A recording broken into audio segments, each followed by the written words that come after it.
gente, ¿cómo están? Les doy la bienvenida una vez más a mi canal. Hoy les traigo un video tremendo, les traigo una capacitación para fiscales de mesa para estas elecciones 2025, donde vamos a votar por primera vez con boleta única de papel. Así que en este video les voy a explicar paso a paso todo lo que tienen que saber para poder fiscalizar estas elecciones de la mejor manera posible. Así que quédense ahí y arrancamos.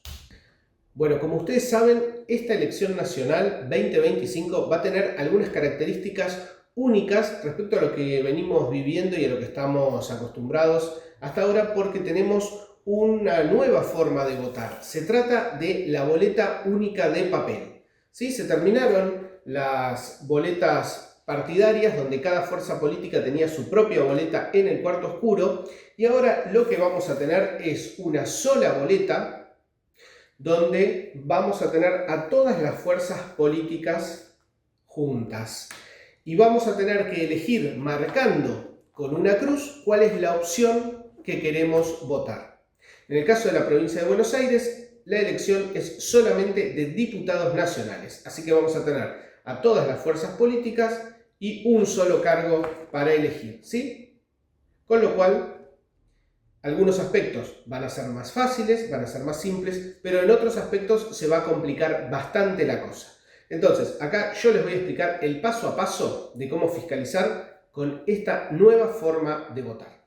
Siempre cuando hablamos de fiscalizar una elección, me gusta pensar que la jornada de trabajo se divide en tres partes principales. Una parte preparatoria o previa, una parte que es justamente el acto electoral propiamente dicho, y una parte final o posterior que tiene que ver con el escrutinio de mesa, el recuento de votos, completar la documentación y demás. ¿Cuál es la más importante? Bueno, la realidad es que las tres partes son importantes por igual. Dicho esto, vamos a empezar con la parte preparatoria, con la parte previa. En esta parte donde todavía no hay electores, todavía nadie va a votar, sino que nos vamos a estar preparando para abrir la mesa.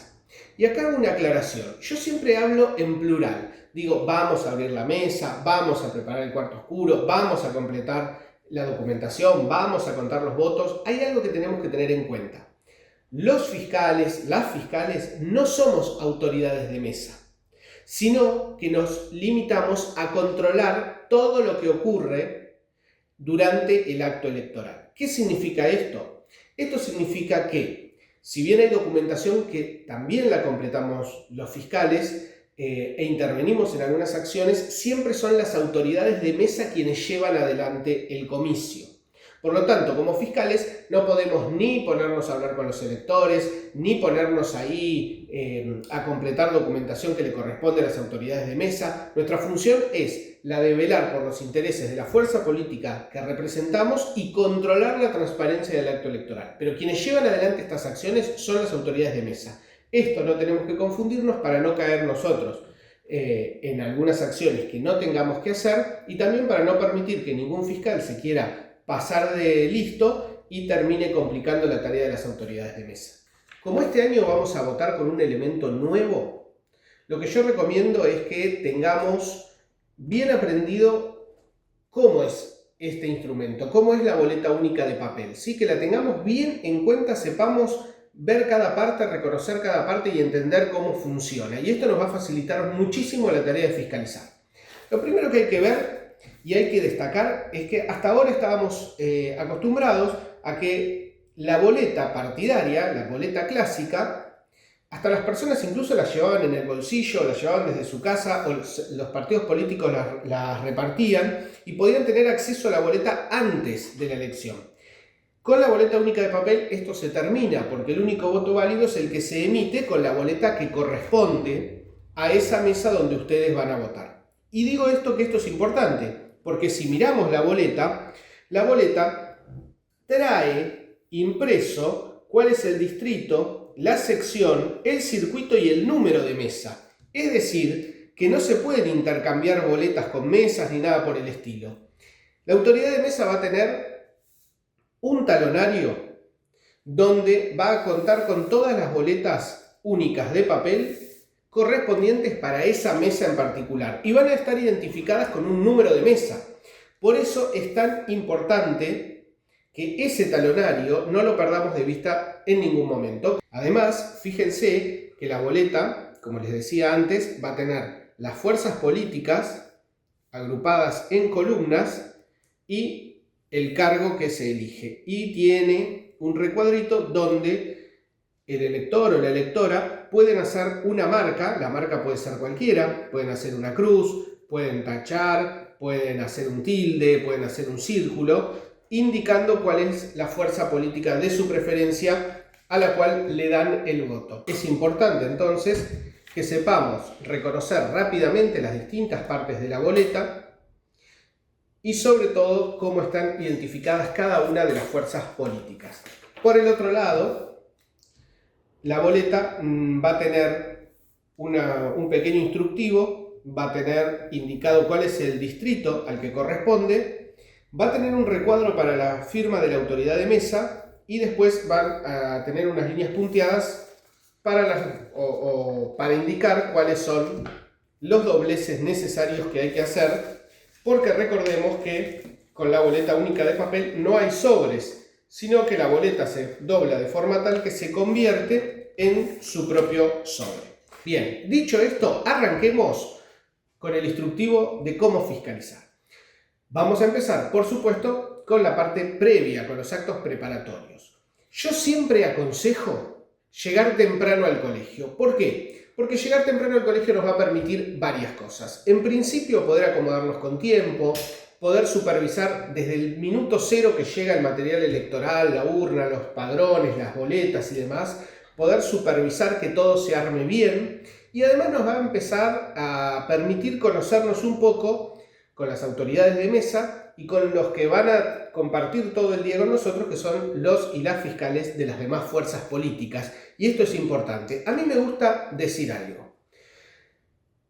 Para fiscalizar tenemos que ir con una actitud firme pero cordial. No estamos yendo a la guerra, todo lo contrario, estamos yendo a un evento democrático, un evento de participación ciudadana. Y si bien es cierto que a veces puede surgir algún fiscal que tenga alguna actitud un poco más hostil o que busque hacer algo que no está del todo bien, tenemos que pensar que la convivencia democrática durante el acto electoral es fundamental. No solo porque es un principio que tenemos que respetar, sino porque además nos va a permitir que nuestra función y la función de los demás fiscales y las autoridades de mesa y hasta la experiencia de quienes van a votar sea mucho más simple. Entonces recordemos esto, una actitud firme, haciendo respetar las normas del proceso electoral, pero también cordial y amable, pensando que lo que estamos haciendo es un acto de profundo compromiso democrático. Bien, ustedes como fiscales, ¿qué es lo que tienen que llevar? Algo fundamental, por supuesto, no olvidarse el DNI, bajo ninguna circunstancia. Y también, con la misma importancia, llevar el poder que los acredita como fiscales. Acá yo tengo una muestra, pero en realidad el poder de fiscal es un documento muy simple donde se indica la fecha de la elección, el nombre de ustedes que van a fiscalizar, su número de documento y la firma del apoderado del partido, que es quien les encomienda la tarea de cuidar los votos y representar justamente al partido en las elecciones. Y además van a tener una copia del padrón correspondiente a la mesa donde ustedes van a fiscalizar, donde van a tener todos los electores y electoras que votan justamente en esa mesa para que ustedes puedan llevar el control. Algo a tener en cuenta es que nuestro padrón como fiscales es distinto al de la autoridad de mesa. Vieron que el de la autoridad de mesa tiene las fotos, tiene los troqueles para entregarlos después de que los electores votan. En el caso nuestro, no. Simplemente vamos a tener las listas de los nombres con el número de orden, es decir, cómo están ordenados, el número de documento, el ejemplar del documento, el año en que nació, el domicilio y, por supuesto, el nombre completo. Pero no tenemos troqueles ni tampoco tenemos fotos. Solamente estos datos que son los que tenemos que verificar cuando los electores van llegando. Pero mucho antes de recibir al primer elector, nos vamos a presentar en la mesa con la documentación que les indiqué, poder de fiscal y DNI, nos vamos a presentar ante la autoridad de mesa y vamos a empezar a cumplir algunas funciones. ¿Cuáles van a ser? Bueno, en principio vamos a preparar el lugar de votación y las cabinas de votación. Como les dije antes, siempre ayudando a la autoridad de mesa. Es la autoridad de mesa quien lo hace. Nosotros, nosotras nos limitamos a observar y a ver que todo se haga correctamente. En esta elección, a diferencia de las elecciones anteriores, no vamos a tener cuarto oscuro propiamente dicho, sino que vamos a tener cabinas de votación, que son unas especies de biombos que tapan una mesa donde el elector se va a ir con su boleta única y va a marcar la opción que elige. Obviamente ese biombo lo que va a hacer es darle la privacidad suficiente al elector para que pueda votar respetando su secreto del voto.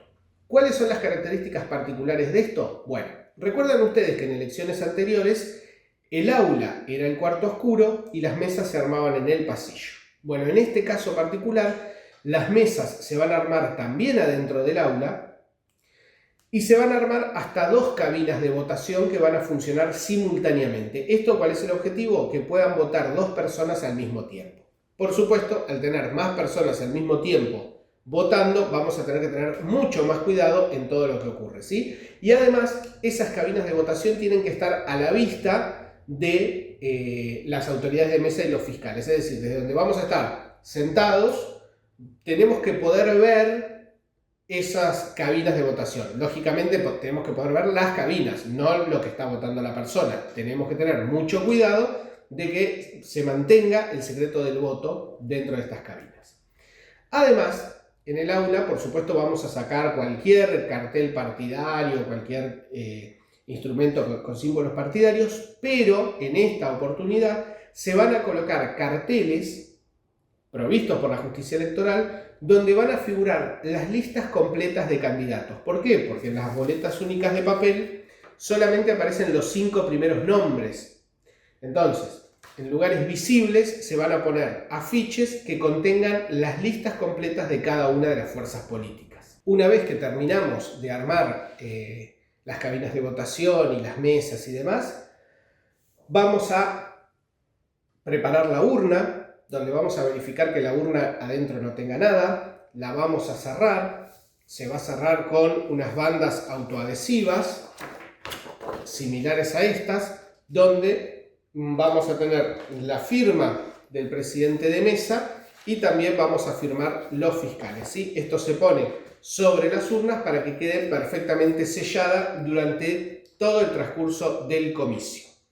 Algo a tener en cuenta es, una vez que la mesa queda abierta, no vamos a perder nunca de vista ni los padrones, ni la urna, por supuesto, ni el talonario de boletas únicas de papel, ¿sí? Vamos a estar siempre con mucha atención de dónde está eso, que nadie lo mueva indebidamente, que nadie haga nada raro con estas cosas, porque son justamente lo que nos va a permitir garantizar la transparencia durante todo el comicio. Entonces, nunca perdemos de vista ni los padrones, ni el talonario de boletas y mucho menos la urna. Concluida toda esta cuestión, vamos a completar el acta de apertura. La autoridad de mesa va a completar el acta de apertura, donde va a figurar la hora real a la que se abre la mesa, cuáles son las autoridades de mesa presentes, cuáles son los fiscales de mesa presentes y acreditados en esa mesa debidamente, y vamos a firmar todos y todas al pie de esa acta para poder dar inicio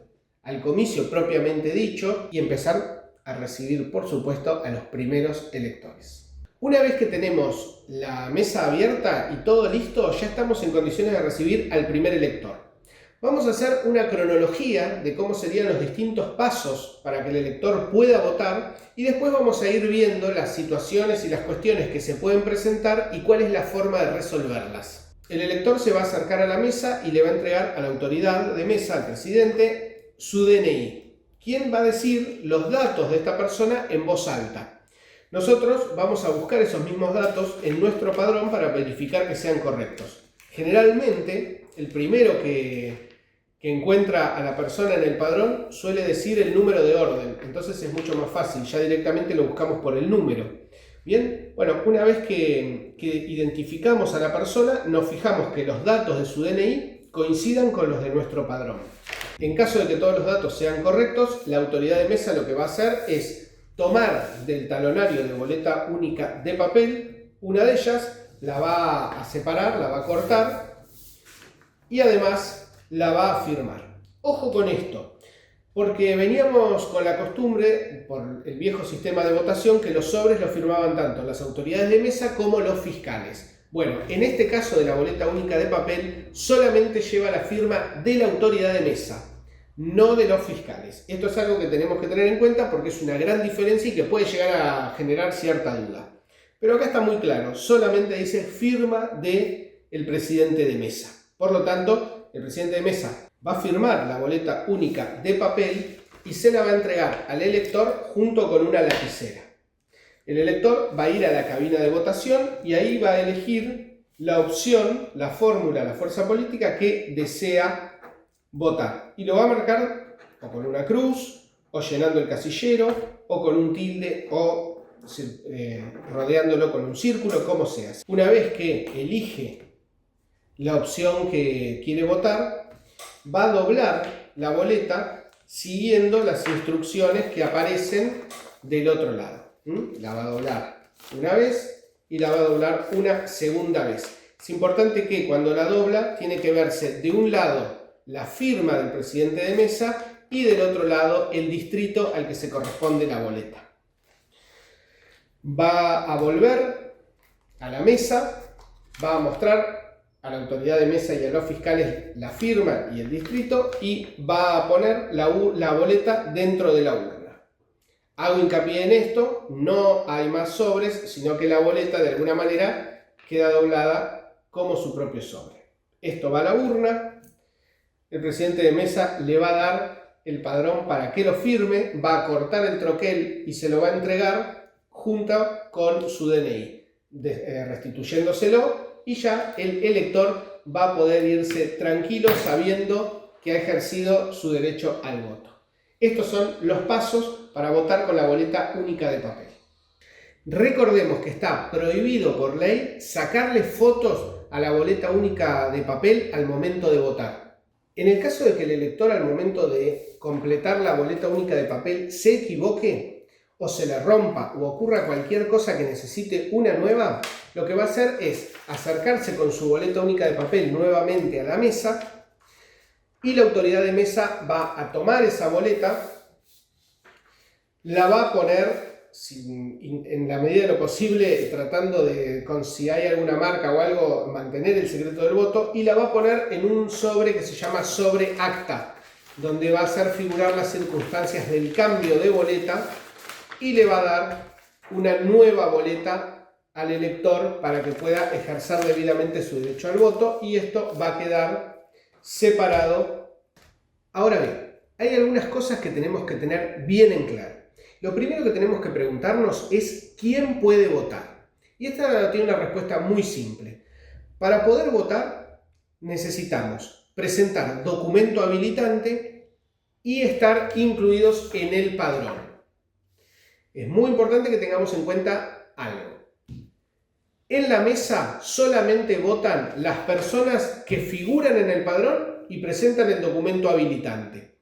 No hay forma de agregar a nadie a mano, ni a los fiscales, ni a la autoridad de mesa si no figura ahí, ni al comando electoral, a nadie. Nadie que no figura en el padrón puede votar. Entonces, los requisitos son presentar el documento habilitante, figurar en el padrón y no tener ninguna inhabilitación para votar. ¿Y por qué hago esta aclaración? Porque podría darse el caso que alguna persona aparezca en el padrón tachada y con la inscripción inhabilitado para votar por la justicia electoral. Si esto se presenta de esta manera, esa persona no puede votar ni aunque alegue que existe un error. ¿Sí? Entonces, repetimos porque es muy importante. Estar en el padrón, presentar documento habilitante y no figurar inhabilitado en el mismo padrón. Esos son los 3 requisitos indispensables para que una persona pueda votar en la mesa. Y bueno, en consecuencia de esto nos tenemos que preguntar cuáles son los documentos habilitantes para votar. Bien, los documentos habilitantes para votar va a ser el mismo que aparece en el padrón o una versión posterior. ¿Qué significa esto? Por ejemplo, si yo aparezco como en este caso que estoy mirando acá, con DNI EA, es decir, DNI ejemplar A, podría presentarme, por ejemplo, con un DNI ejemplar B. Lo que nunca podría presentarme es con el viejo DNI verde, ¿sí? Por otra parte, si acá figurara, miren, acá estoy viendo DNI T, es decir, DNI triplicado, la persona podría presentarse con un DNI cuadriplicado o con un DNI ejemplar A, que es más moderno, pero nunca podría presentarse con un DNI duplicado. Es decir, y esto que nos quede claro, podemos votar con el mismo documento que aparece en el padrón o con uno posterior, es decir, más nuevo, nunca con uno anterior o más viejo. Hay algo que siempre me gusta aclarar porque suele presentar muchas confusiones. ¿Vieron que hay un documento que abajo tiene la leyenda, la inscripción, no válido para votar? Bueno, tengamos en cuenta que ese documento sí es válido para votar. No nos confundamos porque, claro, cuando uno ve eso supone que no se puede, pero la realidad es que sí es posible votar con ese DNI, aunque figure esa inscripción abajo. Muy bien, decíamos entonces que los requisitos para poder votar son figurar en el padrón y presentarse con documento habilitante. Pero ¿qué pasa si alguien se presenta y presenta documento habilitante, pero dudamos de la identidad de esa persona? ¿Le podemos permitir que vote? ¿No le podemos permitir que vote? Bueno, la realidad es que estaría cumpliendo con los requisitos, porque figura en el padrón y presenta el documento habilitante. Pero en caso de que haya una duda seria de su identidad, la ley nos dice que existe un procedimiento especial para permitir que la persona vote, pero dejando luego supeditada esa verificación de identidad a la justicia electoral. ¿Cómo es este procedimiento? Se llama voto de identidad impugnada y se desarrolla de la siguiente manera. Bien, en principio, alguno de los fiscales o la propia autoridad de mesa va a plantear esta cuestión de esta duda de identidad y entonces va a agarrar un sobre especial para el voto de identidad impugnada o voto impugnado. Acá lo que va a hacer es completarlo con el nombre del elector, su número de documento y además, utilizando esta almohadilla, le va a hacer poner la huella, la impresión de la huella dactilar de la mano derecha en el sobre. Además, van a figurar los datos de quien realiza la impugnación, que podría ser un fiscal, con su firma, su aclaración y su número de documento. También la autoridad de mesa va a indicar los mismos datos, la firma, la aclaración y número de documento. Va a figurar el número de mesa y van a firmar los demás fiscales. También le va a hacer firmar esta pequeña boleta o acta para electores impugnados, donde también va a completarse los datos del elector y también va a poner la huella del dedo en esta acta.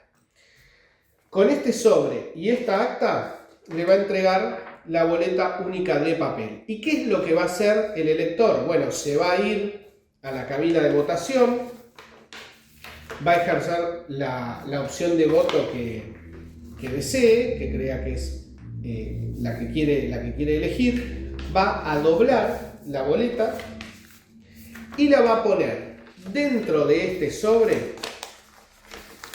de esta manera, junto con el acta. Y este sobre no lo va a cerrar. ¿Por qué no lo va a cerrar? Porque se va a ir hasta la mesa y va a mostrar que adentro del sobre está la boleta y el acta. ¿Sí? Ahí, una vez que mostró eso, sí lo va a cerrar y lo va a meter en la urna. Algo muy importante que se los digo desde ya para que no nos olvidemos. Al momento de hacer el escrutinio, este sobre no se abre. No se abre este sobre, ¿sí? Se va a contabilizar como voto de identidad impugnada, pero no vamos a abrir en ningún momento este sobre. ¿Por qué? Por una cosa muy simple. Primero, porque no sabemos si esta persona corresponde que vote o no, porque desconocemos si realmente es quien dice ser. Pero algo más importante, En este sobre tenemos los datos de la persona y adentro tenemos la boleta. Si nosotros abrimos esto y vemos la boleta, estaríamos violando el secreto del voto porque sabríamos qué votó esta persona.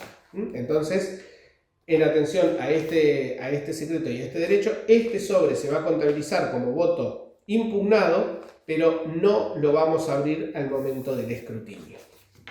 Algo muy importante durante el día de la elección es que garanticemos que todas las personas puedan votar con igualdad, facilitando aquellos casos en los cuales por cualquier motivo a la persona se le dificulte el ejercicio del voto. Y en este punto vamos a hablar de lo que se llama accesibilidad electoral.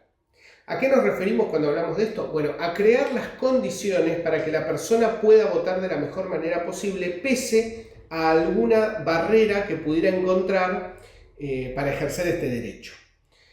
Seguramente durante el desarrollo del acto electoral nos vamos a encontrar con que nos avisan que alguna persona o no puede subir escaleras o no puede llegar hasta el aula donde tenemos armada la mesa por alguna dificultad motriz o por algún tipo de barrera que se lo impide. Y en este caso, ¿qué es lo que tenemos que hacer? Tenemos que facilitar el voto. ¿Y a qué me refiero con facilitar el voto?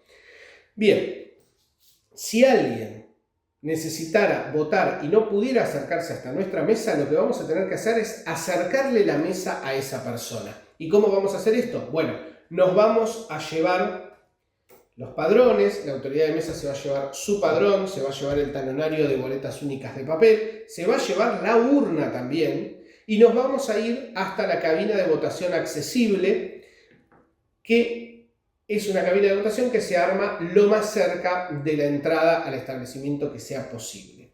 Y este es un momento que, si bien es muy importante porque vamos a estar asistiendo a una persona para que pueda votar, también es un momento crítico porque vamos a estar transportando la urna, transportando las boletas, transportando los padrones y tenemos que prestar especial atención en que no se genere ninguna irregularidad en este momento. Para eso, como les digo, siempre vamos a estar prestándole muchísima atención a todos los elementos que trasladamos. Pero es importante que acerquemos la posibilidad de votar a quien no puede hacerlo. Una pregunta que suele surgir, porque en la práctica se ve, es si se puede sacar la urna del colegio si alguien no puede bajar del auto. Bien, la respuesta más simple sería decir que no, que la urna no se puede sacar del establecimiento de votación.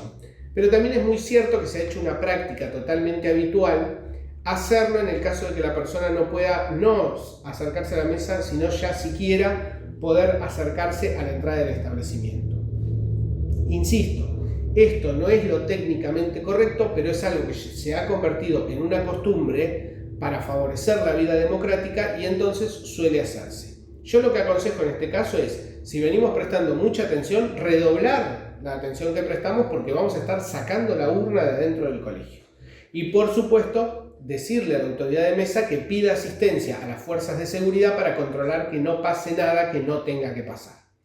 Con estos recaudos es posible hacerlo y facilitar el voto a alguien que, pese a encontrar barreras para hacerlo, hizo un esfuerzo para poder ejercer su derecho democrático. Recuerden en todo momento que ustedes, como fiscales de mesa, van a tener en su colegio y de su misma fuerza política un fiscal general, al cual van a poder asistir y acudir cada vez que se genere alguna duda o alguna dificultad que ustedes no puedan resolver. Otra de las medidas de accesibilidad electoral más comunes es la del voto asistido. ¿Qué es el voto asistido? Bueno, en el voto asistido, el elector o la electora, por alguna dificultad o barrera, puede pedir que una persona de su confianza la asista en el ejercicio del voto, ¿sí? Básicamente la asista al momento de marcar una opción en la boleta.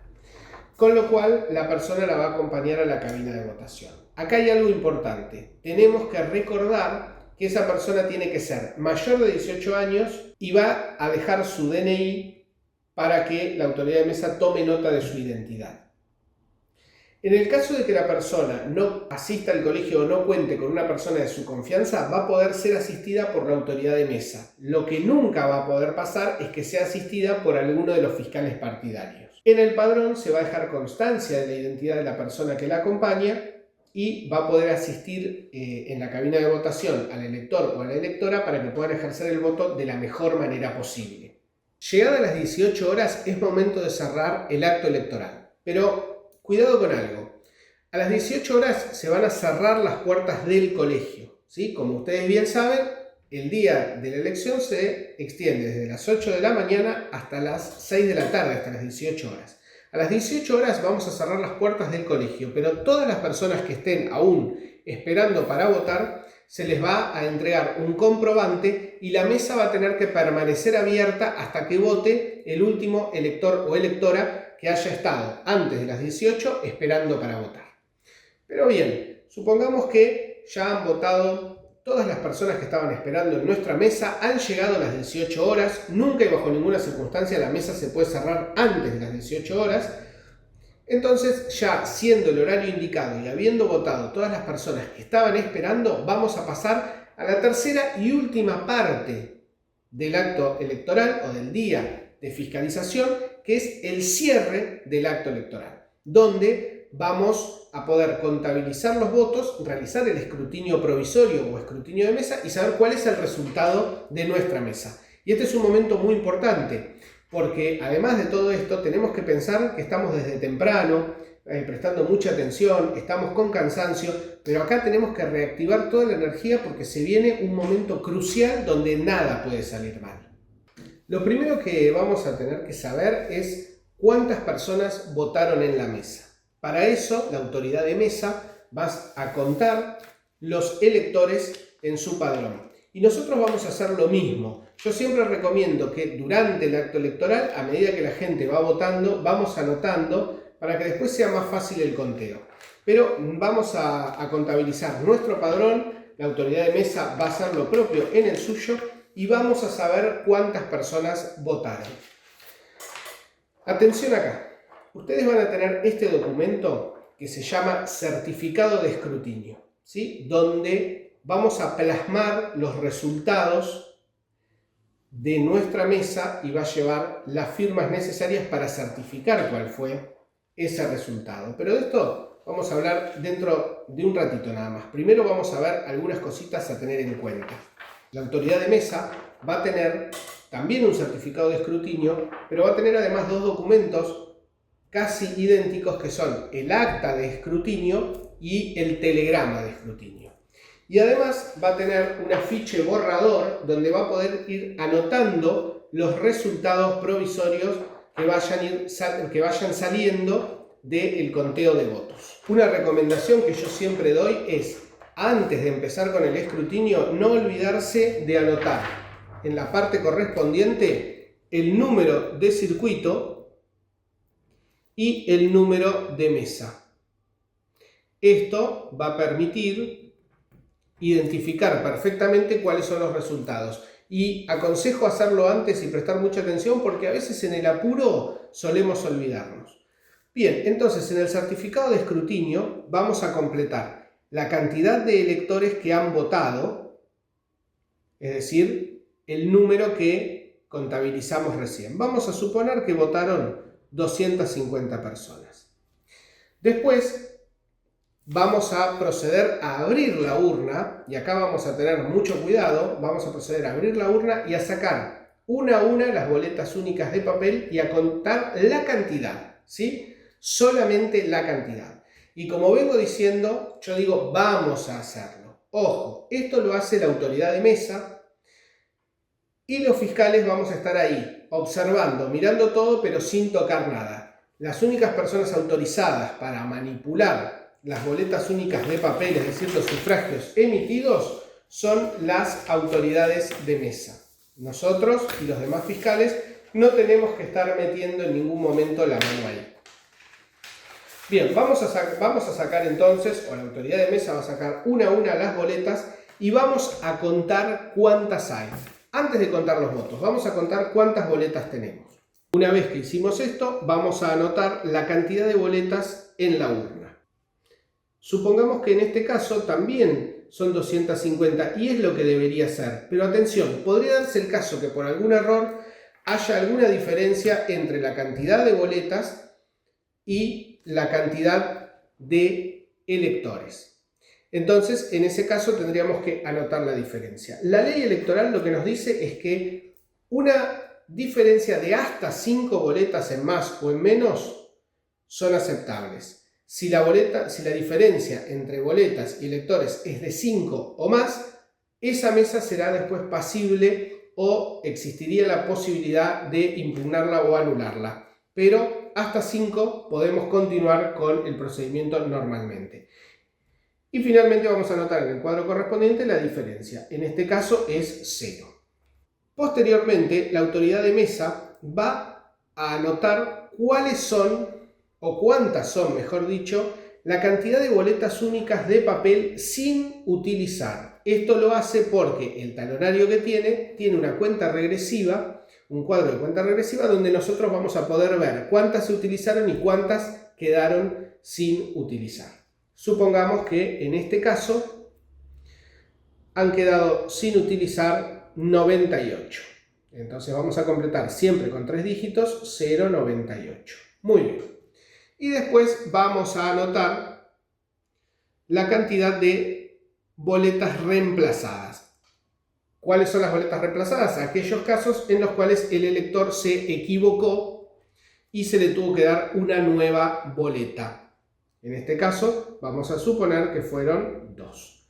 Obviamente toda esta sumatoria nos tiene que dar la misma cantidad de boletas únicas de papel originales que tuvo el presidente de mesa a disposición en esa mesa en particular. Muy bien, a continuación, ahora sí la autoridad de mesa va a empezar a escrutar o a contar los votos para cada una de las fuerzas políticas.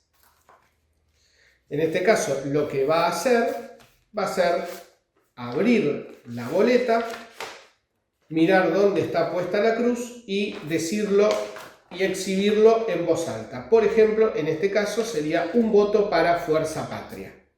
Lo va a decir en voz alta y lo va a anotar en su borrador para conteo. Y así va a ir anotando a medida que va abriendo. Pero también a medida que va abriendo las boletas e indicando cuál es el voto correspondiente, lo que va a hacer es, con un sello también que viene dentro de los materiales, va a sellarla como escrutado contabilizada para que sepamos que esta boleta ya se contó. Y en el caso de que haya sido un voto nulo, con un fibrón va a marcar, después de ponerle el sello de escrutada, va a indicar que se trata de un voto nulo, ¿sí?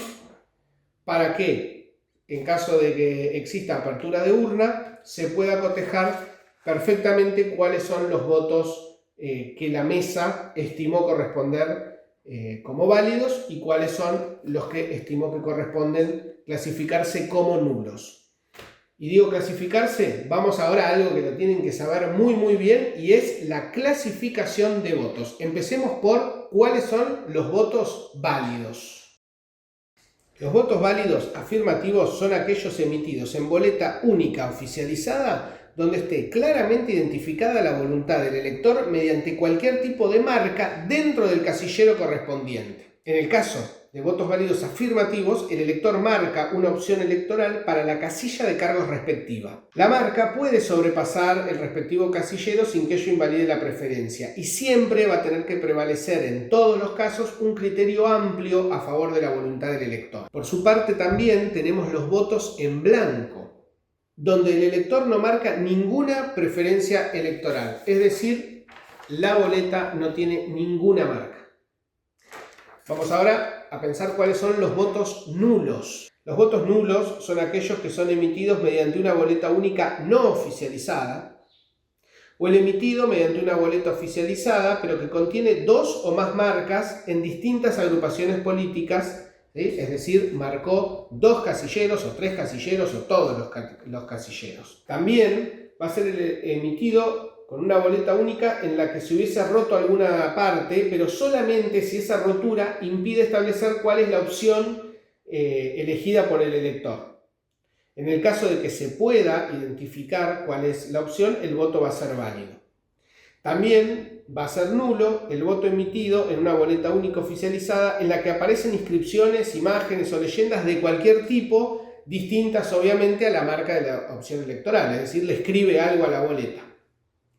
Y finalmente, la boleta o el voto también va a ser nulo cuando junto con la boleta plegada se haya metido ahí adentro algún objeto extraño, como algún dibujo o algún cartel o alguna cosa que no se corresponda simplemente a la boleta. En ese caso el voto también va a ser nulo. Ahora, hay casos donde son un poco dudosos si el voto es válido o es nulo. Bueno, en esos casos vamos a tener, si no nos podemos poner de acuerdo, también un procedimiento especial para poder resolverlo. Y se llama voto recurrido. En el voto recurrido también vamos a tomar un sobre especial donde vamos a indicar el número de mesa y además una pequeña acta de voto recurrido donde vamos a poner la descripción de por qué no nos ponemos de acuerdo o cuál es el motivo que nos hace dudar de la validez o no del voto. Vamos a marcar cuál es la decisión o el criterio del presidente de mesa y abajo causas por las cuales el fiscal las cuestiona. Una pequeña explicación de por qué cuestiona la decisión del presidente de mesa. Lo firma el presidente de mesa, lo firma el fiscal que recurre y esta acta se mete adentro del sobre conjuntamente con la boleta que estamos cuestionando. Y esto se cierra.